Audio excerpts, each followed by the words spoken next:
Let's go ahead and take a look at a couple examples here. We want to write out each sum, and we're going to be given some information using sigma notation or the summation notation. So for part A, we're going to be summing k to the third power. Our k values are going to be starting at 1, and they're going to end at n. So let's go ahead and write out our first couple terms. Here's what our summation would look like for this example. My k value is starting at 1, so if I plug a 1 in here, I have 1 to the third power. That's going to give me my first term. Plus, my next k value would be a 2, so I have 2 to the third power. There's my second term.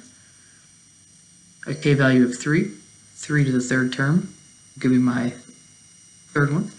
And I'm going to go all the way up to a value of n, and I'm putting that n in place of this k, so n to the third power would be my last term. So this is what my sequence would look like written out if I was going to be summing up all these numbers. And let's take a look at part B.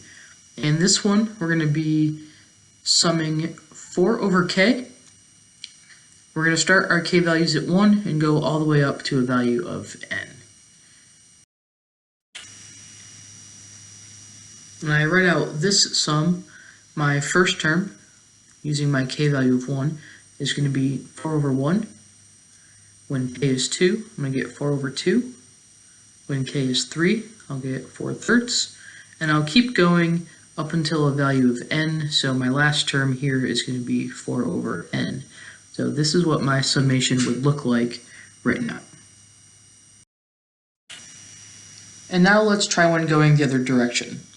Now let's try to express the sum using summation notation if we're given the sum already written all the way out.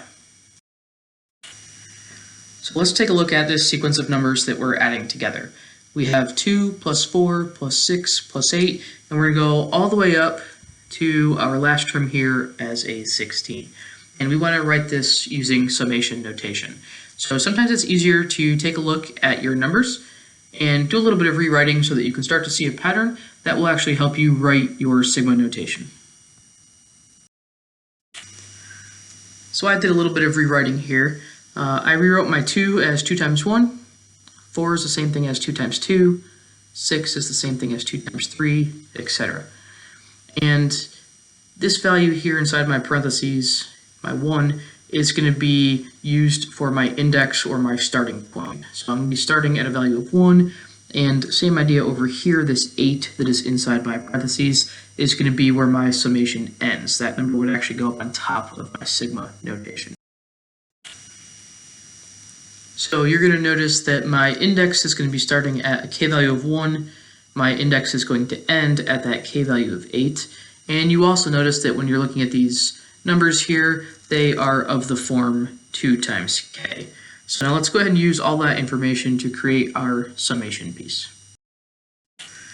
When we rewrite this using sigma notation, we have our index going from k values of 1 to 8, and the formula we're using is going to be 2k.